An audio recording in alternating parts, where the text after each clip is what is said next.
And we are tracking cooler and drier conditions. Your NBC Palm Springs starts now. Now, this is NBC Palm Springs. Good evening. Thank you for joining us. I'm Olivia Sandusky. I'm Mark Messer. We start tonight as a man is hospitalized after getting hit by a pickup truck on the 10 freeway. That's tonight's top story. The crash happened near the Cook Street exit around 1 o'clock. This is a photo from the scene. Shows the damage to the front end of that pickup truck. The investigation led to delays on the freeway. We're currently awaiting the update right now on the victim's condition. Stay with us as we learn more. A Desert Hot Springs woman has been identified after she was struck on an e-bike and died yesterday. The Riverside County Coroner's Office saying she was 67-year-old Laura Harker. This incident was reported shortly after 7 a.m. on Sunday while traveling along Pearson Boulevard when a Ford truck hit her. That's according to CHP. The driver reportedly did not notice Harker and hit the end of the bike. Harker suffered several traumatic injuries and was taken to Desert Regional Medical Center before dying roughly half an hour later. The Riverside County Sheriff's Department is asking for your help tonight in the case of a murdered Coachella teenager. Happened back on August 2nd. Deputies found 3 teenagers suffering from gunshot wounds. One of the victims, now identified as 17-year-old Alberto Castillo Jr., died at the scene. 1 month later, deputies say they need help identifying the suspects. If you have any information, you're asked to contact the thermal station. The number is right there at the bottom of your screen. We have an update on the pyrite fire. It's burning in the mountains of Jurupa Valley tonight. It has charred over 551 acres and it is 64% contained. Evacuation orders were issued for the fire on Friday. Those have all been lifted. CAL FIRE is asking residents to use caution in the area still, and the cause of the fire is under investigation. The Palm Springs aerial tramway is closed right now. It's for annual maintenance. Tramway officials said this year's shutdown will involve rebuilding a carriage and replacing critical ropes. The tramway is set to reopen on October 13th. And from that view to this, a live look outside our Agua Caliente casino camera in Rancho Mirage. We've got Kai Beach with us back this week for our forecast, which is fun. Last week we kind of dabbled in the weather department. We are happy to send it back over the pros. And I hear you've got some good news for us this week. Some good news. So the conditions are going to get a little bit drier. Good. Were you guys into that humidity last week? Nope. Okay. I had to deal with it. All right, all right. And we're going to go back into the 90s. Perfect. All right, so that's good for us. Grab your sweaters right here in the Coachella Valley when we're here in 90s. As for the current weather conditions, 107 degrees. That humidity, take a look at that, just 11%. What a difference a week makes. High temperatures right now. Let's take a look across the valley. Up the hill, Yucca Valley, 88, 29 Palms. We're looking at 97 degrees. Here on the valley floor, West End, Palm Springs, 107. East End, Coachella, we're looking at 105. And if we move west, Banning, 89. And take a look at Idlewild, getting up there as well, just under 80 degrees. Wind gusts right now. Palm Desert, 14 miles an hour. Whitewater, 16. And then we go up the hill. Yucca, look at that, 20 miles an hour. For tonight's evening stroll, it's going to be a nice one. 6 o'clock, just under triple digits. 8 o'clock, we're looking at mid-90s. 10 o'clock, high 80s. And if you're still up at midnight, we're looking at the low 80s right there. High temperatures across the country. Denver, we're looking at 88. Dallas, Texas, 84, Atlanta, Georgia, 79, Minneapolis, Minnesota, high 70s, Seattle, low 70s, and in San Francisco, the Bay Area, looking at 73 degrees for the high for today. Low temps for tonight, Indio, 75. Palm Desert, 76. Our friends in Big Bear City, that is a cool 44 degrees. In Cabazon, we're looking at 69 degrees. For tomorrow, it's going to be hot. It's going to be drier. We got a low pressure system over Northern California. Hopefully that can bring some rain to those fires. As what that's going to mean for us here on the coast, some AM fog. 3-day forecast brought to you by Comfort Air. Tuesday, 101 degrees, but take a look at Wednesday and Thursday. Our highs in the 90s, overnight lows, low 70s. Full forecast coming up in just a bit. All right, Kai, thanks for that. Tonight, one locally owned business has expanded. Everbloom Coffee has opened another location in downtown Indio. Our Brett Rosen spoke to the owner and city officials on what this means for the downtown area. Here in downtown Indio, Everbloom Coffee just opened up their second location this past weekend. It was only 5 years ago that this business was just a pop-up coffee cart. However, now it's part of the revitalization of this downtown area. Downtown Indio is still growing, And Everbloom Coffee is the next business to be a part of the revitalization of the downtown area. Co-owner Matthew Ortega says at one point the coffee house was just an idea.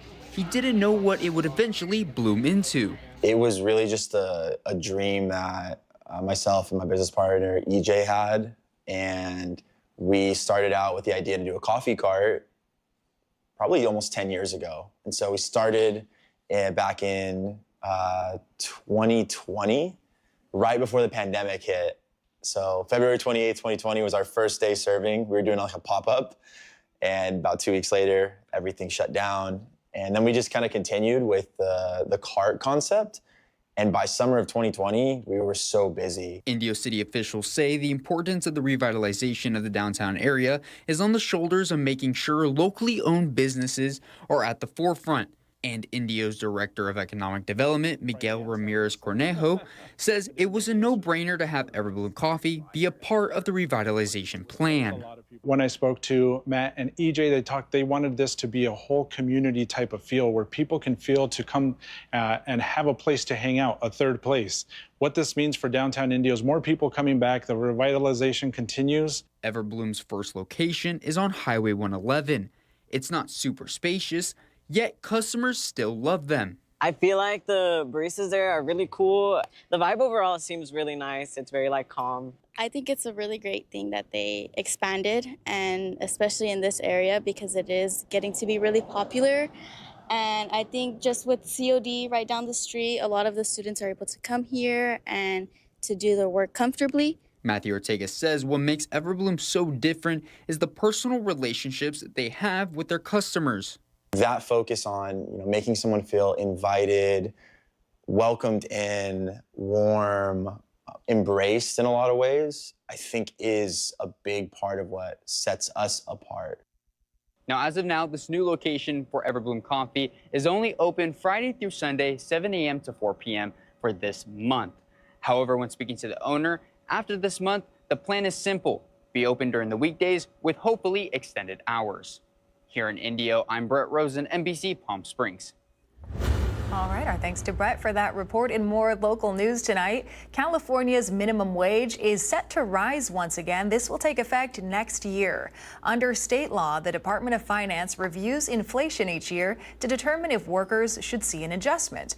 Well, this year, the department reported a 2.49% increase in the Consumer Price Index.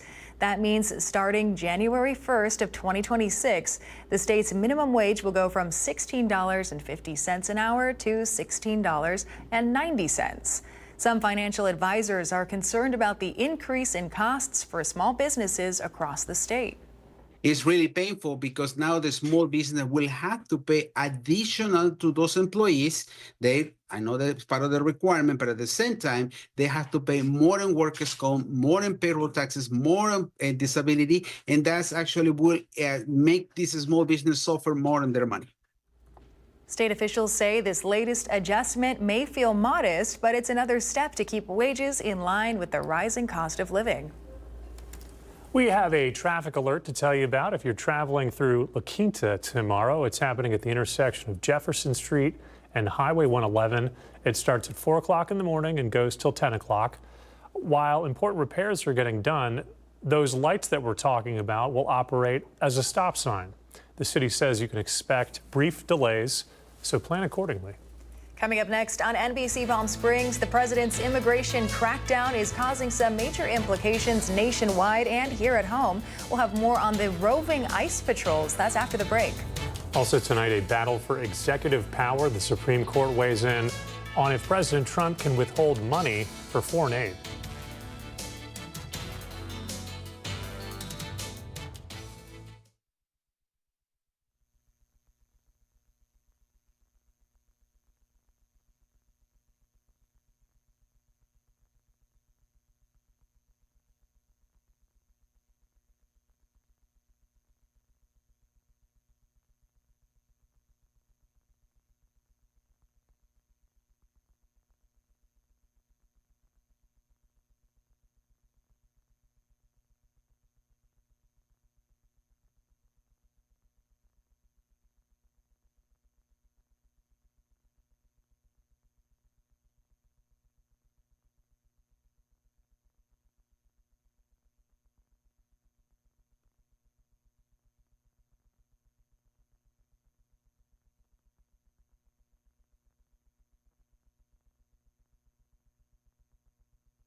committed to covering our community. You're watching NBC Palm Springs at 5. Welcome back. Increased immigration enforcement efforts are taking place across the country this week. The president saying the city of Chicago will see sweeping immigration action soon. Garrett Hake has the story tonight. President Trump's mass deportation plan shifting into high gear this week. The president's border czar warning that Chicago will see stepped up immigration enforcement this week. Absolutely. You can expect action in most sanctuary cities across the country. Overnight, Mr. Trump asked about his plans for the Windy City. Chicago is a very dangerous place. We could solve Chicago very quickly, but we're going to make a decision as to where we go over the next day or two. The president ramping up his rhetoric against the country's third largest city, posting this AI-generated meme with the phrase, "Shypocalypse now," with a caption reading, "I love the smell of deportations in the morning," and "Chicago is about to find out why it's called the Department of War." Illinois' Democratic Governor J.B. Pritzker responding. The President of the United States is threatening to go to war with an American city. This is not normal. Trump calling that interpretation of his post fake news. We're not going to war. We're going to clean up our cities. We're going to clean them up so they don't kill 5 people every weekend. That's not war. That's common sense. This weekend, the president's deployment of federal agents to major cities fueling massive protests in Chicago, Philadelphia, and Washington, D.C. While Boston's mayor criticized the new large-scale ICE operation to target what DHS called the worst of the worst criminal illegal aliens living in Massachusetts. They are attacking our communities in order to try to push forward their own authoritarian agenda. Last week, DHS says it arrested 475 people at a Hyundai plant in Georgia, fueling international uproar, with some 300 detained South Korean workers set to be returned to that country on a chartered flight. South Korea, a key economic partner in the president's trade agenda, making a deal for lower tariffs and more investments in the U.S. this summer. The president addressing the raid Sunday night. ICE was doing right because they were here illegally. But we do have to work something out where we bring in experts so that our people can be trained so that they can do it themselves. It was Garrett Hake reporting for us this evening. President Donald Trump is asking the Supreme Court to allow the government to withhold $4 billion in foreign aid spending already approved by Congress. This move comes in response to a federal judge's ruling last week that requires the administration to spend the funds, despite President Trump notifying Congress that he intends to withhold the money.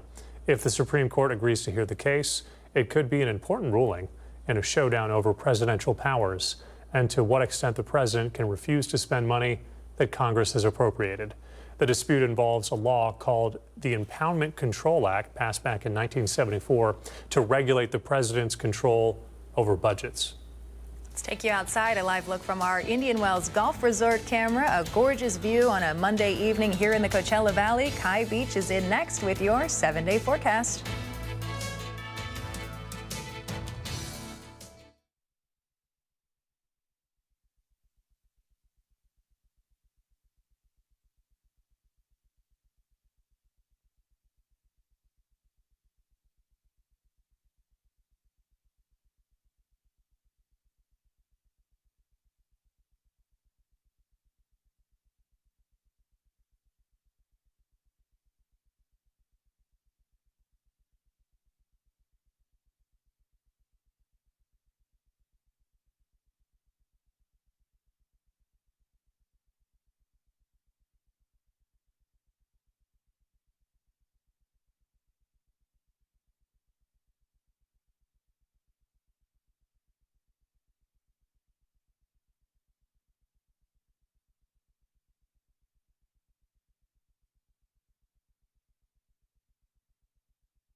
Welcome back, everyone. Happy Monday evening. I hope everyone's enjoying a great start to their work week. We're taking a live look from the Walter Clark Legal Cam, Highway 111, beautiful city of Rancho Mirage. Nice bright blue skies out there. We're going to track some cooler conditions and some drier conditions. First, let's take a look at today's high, 107 degrees. Normally 105. We're above average, but just slightly and not near that record high of 120 degrees. High temps for today, east end of the valley, Palm Desert 108. Thousand Palms 106, up the hill Joshua Tree 89, Big Bear City a cool 73 degrees. Now this is the big story last week, that humidity, that moist, muggy feeling out there. Things are drying up, getting back to that comfortable desert weather we are accustomed to. Take a look at tomorrow though. We could see some wind gusts of nearly 40 miles an hour in Whitewater and in Desert Hot Springs. So if you're driving on I-10, please be careful. Morning walk forecast. It's going to be a great day out there. 6 o'clock, we're looking at mid-70s. 8 o'clock, low 80s. 10 o'clock, we're looking at high 80s. And at noon, we're looking at 95 degrees. For Tuesday, it's going to be warm and breezy. We have a low pressure system developing over Northern California. Hopefully that can bring some rain to those wildfires out there. What does it mean for us? Well, it's going to start to bring down temperatures, and it's also going to create some drier conditions. You head to the coast, we're going to look at some AM fogs and perhaps some morning showers as well. High temps for tomorrow, Palm Springs 103, highs Rancho Mirage 104, lows Beaumont and Idlewild both 83 degrees. Holiday countdown. Our chief meteorologist Jerry Steffen made this morning. We are 53 days away from Halloween, so get your costumes ready and gobble gobble. 80 days away from Thanksgiving Day. 7-day forecast brought to you by Comfort Air. Tuesday 101 degrees, but take a look at that, 90s for the rest of the week, and those overnight lows stay pretty consistent in the low 70s.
They say dogs are a man's best friend, but at NBC Palm Springs, we're a dog's best choice for news.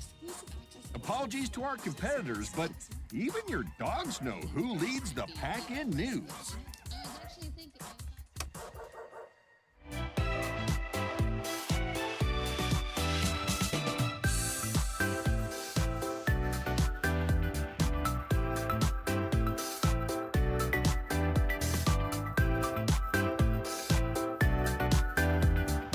Night after night, discover the unique stories that set our valley apart. Together, we're going to find inspiration and foster connections that strengthen the fabric of our community.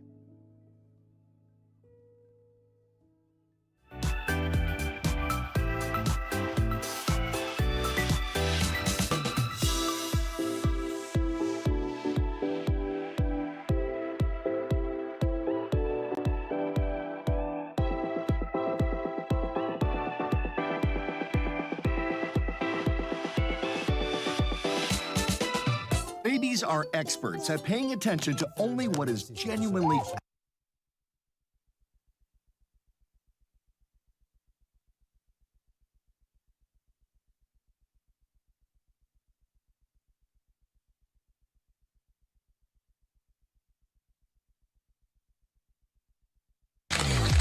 NBC Palm Springs Sports Desk.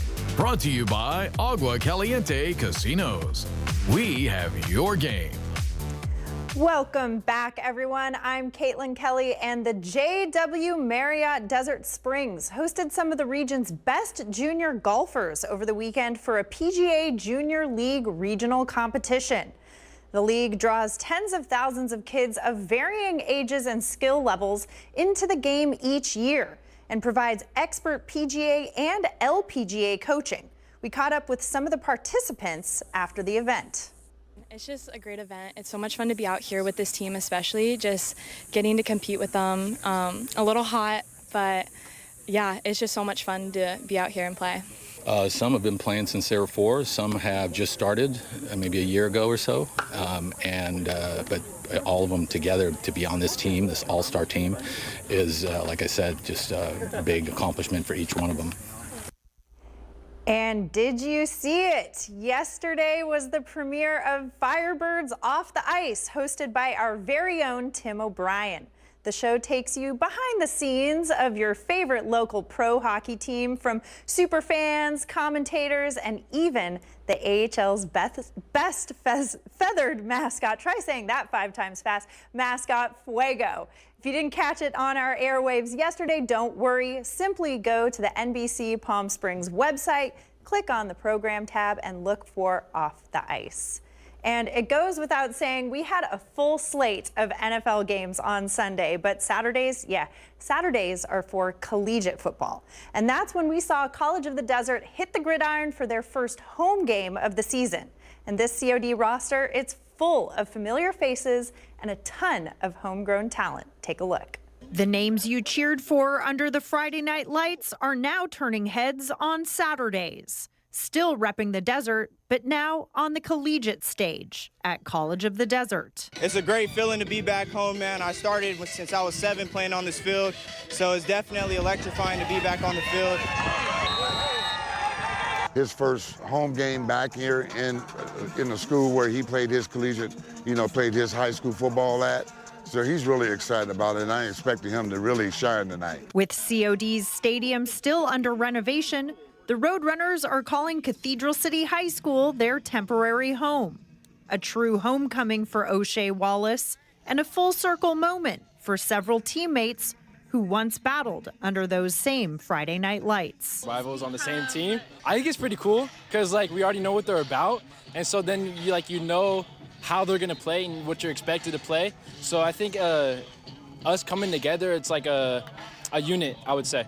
This Roadrunners roster reads like a who's who of local high school football stars. Along with O'Shea Wallace and Aiden Nsubiga, wide receivers Aaron Ramirez, the all-time leading rusher from Coachella Valley High, and Ryland Risk from Palm Desert are also key contributors. I mean, I think it's a great, I think the idea of College of the Desert, get all the high school guys in the Valley to get to come here and play, I think it's a fantastic idea because everyone here you can just build new relationships with, and players like TJ Bosley goes to Xavier up the street. He's one of my better friends, so it's just you would have never saw that happening, knowing the Cook Street rivalry and stuff. So I just think it's really cool, and I've become really close with a lot of these guys from the desert. Lot to be excited about from that Roadrunner program. That'll do it for sports. I'm Caitlin Kelly. Thank you. In entertainment news tonight, the latest awards for film and television. Here's David Daniel with tonight's Hollywood Minute. It's all about collaboration, and we got on wonderfully. Julie Andrews has won her 3rd Emmy at age 89. She was honored at this weekend's Creative Arts Emmys for her voiceover performance on Bridgerton. The weekend's big winner was the Hollywood satire The Studio, which is this year's most nominated comedy series. It picked up 9 trophies, including cinematography and production design. The main Emmys ceremony is Sunday. What do you say we toast our tea to family relations? Oh. Father, Mother, Sister, Brother from veteran indie filmmaker Jim Jarmusch has won the Golden Lion, the top prize at the Venice Film Festival. The 3-part feature film is due in U.S. theaters December 24th. I grew up where there was nobody like me on TV. It was like, okay, networks, you don't have a place for me, I'm making my own place. Seen and Heard, the history of black television, looks at the legacy of black representation on TV, the challenges black artists and creators have faced, and how their storytelling has evolved and shaped culture with each generation. The 2-part documentary premieres Tuesday on HBO Max. In Hollywood, I'm David Daniel.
All right, so as Kai mentioned, you've got 2 weeks left of summer. What are we doing? How are we celebrating? Pumpkin spice latte, and then I'm going to get some yoga pants for guys.